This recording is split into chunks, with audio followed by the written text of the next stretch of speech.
So guys আজকের স্ম্যাকডাউনটি শেষ হয়ে গেছে। কি হলো আজকের স্ম্যাকডাউনে সমস্ত কিছুই থাকবে আজকের এই ভিডিওতে।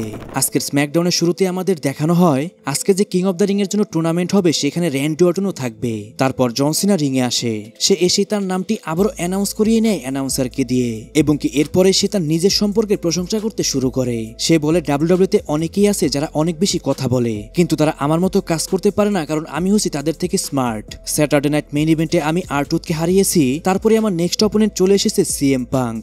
নাইট অফ চ্যাম্পিয়নে আমি তাকেও হারিয়ে দিব। সেথ রলিন্স বারবারই বলে যাচ্ছে সে আমার উপর ক্যাশ ইন করবে, কিন্তু সে সেটা পারবে না, কারণ আমি হচ্ছি সবার থেকে ওপরে এবং আমি লাস্ট এন্ড ফাইনাল চ্যাম্পিয়ন। 25 বছর আমি তোমাদের সবকিছু দেওয়ার পরেও তোমরা কখনোই আমাকে অ্যাপ্রিসিয়েট করোনি, কিন্তু এইবার যখন তোমরা আমাকে অ্যাপ্রিসিয়েট করবে তখন অনেক বেশি দেরি হয়ে যাবে, কারণ আমার রিটায়ারমেন্ট ট্যুর প্রায় শেষের দিকে। বর্তমানে কেউই নেই যে এই টাইটেলটা ডিজার্ভ করে। আর গাইস তখনই সেখানে কোডি রোডসের মিউজিক হিট হয় এবং কি কোডি রোডস রিং এ চলে আসে। কোডি রোডস এসেই বলে, তুমি এত কথা বলছো, তোমাকে লাস্ট স্যাটারডে নাইট মেইন ইভেন্টেই তো আমি পিন করে হারিয়ে দিয়েছি। এরপর কোডি রোডস যখনই জন সিনাকে চ্যালেঞ্জ করতে যাবে ঠিক তখনই সেখানে র্যান্ডি অর্টনের মিউজিক হিট হয়। র্যান্ডি অর্টনকে দেখে অডিয়েন্সরা সেই পরিমাণ তাকে চেয়ার করছিল। র্যান্ডি অর্টন আজকে যখন রিং এর মধ্যে আসে সে অনেক বেশি অ্যাংরি ছিল। সে জন সিনাকে বলে, আমি তো তোমাকে ব্যাকলেজে হারিয়ে দিতাম, তোমাকে যখনই আমি পান কিক হিট করতে যাই তোমাকে কেউ এসে সেভ করে নেয়। আমি এখন যাব নাম্বার 15 এর দিকে, এজন্যই আমিও কিং অফ দ্য রিং টুর্নামেন্টে ফাইট করব। সেইখানে আমি সবাইকে বিট করে আমি যাব জন সিনার সাথে ফাইট করতে। জন সিনাকেও আমি হারিয়ে আমি 15 টাইম ওয়ার্ল্ড চ্যাম্পিয়ন হব। কোডি রোডস, আমি সবসময় তোমাকে আমার ভাইয়ের মতো দেখি, কিন্তু তুমিও যদি আমার রাস্তায় আসো আমি তোমাকেও বিট করে দিব। এরপর সেখানে এলা নাইটের মিউজিক হিট হয় এবং কি সেখানে এলা নাইট চলে আসে। এলা নাইট এসেই অডিয়েন্সদের থ্যাংক ইউ জানায় তাকে সাপোর্ট করার জন্য, কারণ রিসেন্টলি কিন্তু টুইটারে সবাই এলা নাইটকে সাপোর্ট করছিল। এলা নাইট বলে, আমি সবাইকে হারিয়ে আমি হব কিং অফ দ্য রিং এর উইনার, দেন আমি জন সিনাকে হারিয়ে আমি হব চ্যাম্পিয়ন। এইসব কথা শুনে সেখান থেকে জন সিনা চলে যাচ্ছিল, তখনই পিছন থেকে R-Truth এসে জন সিনাকে অ্যাটাক করে দেয়। এরপর বেশ কিছু সিকিউরিটি গার্ড আসে এবং কি জন সিনাকে তারা সেভ করে নেয়।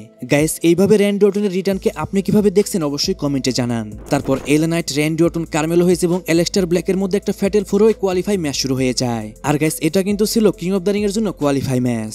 যাই হোক, ম্যাচটা মোটামুটি ভালোই চলে। ম্যাচের মধ্যে এলা নাইটের উপর অ্যাটাক করে বিগ ব্রনসন রিড এবং ব্রন ব্রেকার। এই সুযোগে কার্মেলো হেইজও একটা স্প্ল্যাশ হিট করতে যায়, কিন্তু র্যান্ডি অর্টন সেই স্প্ল্যাশটাকে কাউন্টার করে RKOতে, এবং কি র্যান্ডি অর্টন পিন করে এই ম্যাচটার মধ্যে উইন করে যায়। আর গাইস এরই মাধ্যমে র্যান্ডি অর্টন সেমিফাইনালের জন্য কোয়ালিফাই করে গেল। তারপর জেকব ফাটু রিং এ আসে, সে এসেই বলে, সোলো সিকোয়া, তুমি আমাকে সব সময় বলতে তুমি ছাড়া আমি কিছুই না, কিন্তু মানি ইন দ্য ব্যাংকে আমি তোমাকে দেখিয়ে দিয়েছি আমি কি করতে পারি। আসল কথা হলো আমি ছাড়া তুমি কিছু না। তখনই সোলো সিকোয়ার একটা ভিডিও প্লে করা হয়, সেখানে সোলো সিকোয়া বলে, জেকব ফাটু, তুমি তোমার লাইফের সব থেকে বড় মিস্টেক করে ফেলেছো, তুমি আমার সাথে বিট্রেল করেছো, তুমি এই পর্যন্ত যা যা করেছো তুমি সবকিছুই আমার জন্য পেয়েছো, তাই এখন তুমি দেখতে পারবে তোমার সাথে আমি কি কি করি। কিন্তু এত কিছুর পরেও আই লাভ ইউ জেকব, তুমি চাইলে আবারও আমার সাথে কাজ করতে পারো। কিন্তু গাইস এদের মধ্যে যাই হোক না কেন কখনোই আর সোলো সিকোয়া জেকব ফাটু এক হবে না। হতে পারে সামার স্ল্যামে আমরা তাদের মধ্যে একটা 1-on-1 ম্যাচ দেখতে পারি। তারপর জেট কার্গিল, নায়া জ্যাক্স, মিচেন এবং পেপার নেভিদের মধ্যে একটা ফ্যাটেল 4-ওয়ে ম্যাচ শুরু হয়ে যায়। আর এই ম্যাচটাও ছিল কিন্তু queen of the ring qualify match, যেখানে জেট কার্গিল উইন করে এবং কি জেট কার্গিল চলে যায় সেমিফাইনালে। তারপর নিয়মি রিং এ আসে, সে এসে তার মানি ইন দ্য ব্যাংক উইন করা নিয়ে কথা বলছিল এবং কি সে সব চ্যাম্পিয়নদেরই ওয়ার্নিং দেয় সে যে কোনো সময় যে কারোর উপর ক্যাশ ইন করতে পারে। তখনই সেখানে টিফিনি চলে আসে। টিফিনিকে দেখে নিয়মি বলে, তোমার লাইফ আমি সামনে হেল করে দিব, কারণ তুমি সবসময় ভাবতে থাকবে তোমাকে যে কোনো সময় আমি ক্যাশ ইন করতে পারি। এইটা বলে সেখান থেকে নিয়মি চলে যাচ্ছিল, কিন্তু তখনই পিছন থেকে টিফিনির উপর অ্যাটাক করে নায়া জ্যাক্স। নায়া জ্যাক্স টিফিনিকে তার ফিনিশার হিট করে। তখনই সেখানে নিয়মি আবারও চলে আসে ক্যাশ ইন করার জন্য, কিন্তু নায়া জ্যাক্স তাকে ক্যাশ ইন করতে দেয় না। গাইস হয়তো সামনে আমরা নায়া জ্যাক্স এবং টিফিনির মধ্যে চ্যাম্পিয়নশিপ ম্যাচ দেখতে পারি এবং কি সেই ম্যাচের মধ্যে নিয়মি এসে ক্যাশ ইন করতে পারে। তারপর motor city machine gun versus ward 6 এর মধ্যে একটা ট্যাগ টিম ম্যাচ শুরু হয়ে যায়, কিন্তু গাইস শকিংলি এই ম্যাচটার মধ্যে মোটর সিটি মেশিন গানদের একদম ক্লিন ভাবে হারিয়ে দেয় ওয়ার্ড 6। কিন্তু আমার প্রশ্ন হলো এইভাবে কেন মোটর সিটি মেশিন গানদের হারানো হলো? কিছুদিন আগেও মোটর সিটি মেশিন গানদের দেখানো হচ্ছিল তারা সব থেকে বেস্ট ট্যাগ টিম WWE তে, আর আজকে তাদেরকে একদম ক্লিন ভাবে এখানে হারানো হলো। এটা দেখে আমার কাছে কিন্তু অতটা ভালো লাগেনি। গাইস আপনার কাছে এই ম্যাচটার এন্ডিংটা কেমন লেগেছে অবশ্যই কমেন্টে জানান। তারপর ব্যাকস্টেজে জন সিনা জিমি উসোর সাথে দেখা করে, সেখানে জন সিনা জিমি উসোকে বলে, তুমি কি R-Truthকে দেখেছো? এর উত্তরে জিমি উসো বলে না। এরপর জন সিনা বলে, তুমি কি রন কিলিংসকে দেখেছো? এর উত্তরে জিমি উসো আবারও বলে না। জন সিনা বলে, আমি এখন রিং এ যাচ্ছি, এর মধ্যে তুমি যদি R-Truthকে দেখো তাকে রিং আসার জন্য বলবে।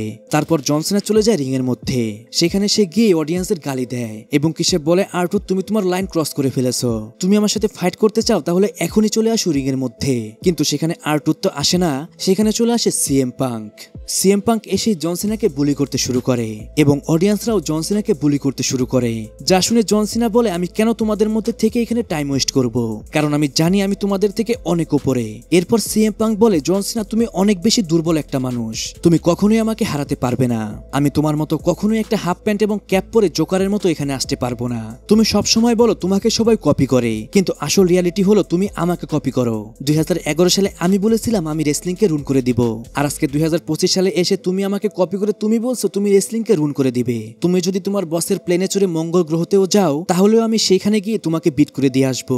নাইট অফ চ্যাম্পিয়নে আমি তোমাকে দেখাবো রেসলিং কাকে বলে। এটা বলে সেখান থেকে সিএম পাঙ্ক চলে যাচ্ছিল, কিন্তু তখনই পিছন থেকে জন সিনার উপর আবারও অ্যাটাক করে আরটুথ। এবার আরটুথ জন সিনাকে এসটিএফ এ আটকে নেয়, যা দেখে তখনই সেখানে অনেকগুলো সিকিউরিটি গার্ড চলে আসে এবং কি তারা জন সিনাকে সেভ করে নেয়। তারপর আমরা ব্যাকস্টেজে আরটুথ এবং নিকোলডিসকে দেখতে পাই। সেখানে নিকোলডিস আরটুথকে বলে তুমি কি চাও আর তুমি কেন এইসব কিছু করছো, যা শুনে আরটুথ বলে আমি শুধু জন সিনার সাথে ম্যাচ চাই। নিকোলডিস বলে ঠিক আছে তোমাকে নেক্সট উইকের স্ম্যাকডাউনে জন সিনার সাথে ম্যাচ দিয়ে দিলাম। আর গাইস এরই মাধ্যমে আমরা জানতে পারলাম নেক্সট উইকের স্ম্যাকডাউনে আরটুথ এবং জন সিনার মধ্যে 1-on-1 ম্যাচ হবে, কিন্তু সেটা কি চ্যাম্পিয়নশিপ ম্যাচ হবে নাকি 1-on-1 ম্যাচ হবে সেটা কিন্তু এখন পর্যন্ত জানানো হয়নি। তারপর কুইন অফ দ্য রিং এর জন্য কোয়ালিফাই ম্যাচ শুরু হয়ে যায়, যেখানে অ্যালেক্সা ব্লেজি উইন করে এবং কি সে কোয়ালিফাই করে যায় সেমিফাইনালের জন্য।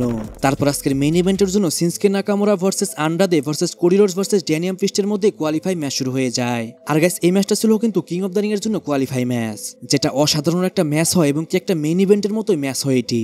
ম্যাচটার শেষের দিকে কোডি রোডস সিনস্কে নাকামুরাকে তার ফিনিশার হিট করে এবং কি সে এই ম্যাচটার মধ্যে উইন করে যায়। আর গাইস এরই মাধ্যমে কোডি রোডস চলে গেল সেমিফাইনালে। সবকিছু দেখে এটাই বোঝা যাচ্ছে এইবারে নাইট অফ চ্যাম্পিয়নে আসলে কিন্তু অনেক কিছুই থাকছে, আর সামনের স্ম্যাকডাউনে আমরা জানতে পারবো নাইট অফ চ্যাম্পিয়নের ফাইনালে কে কে ফাইট করবে।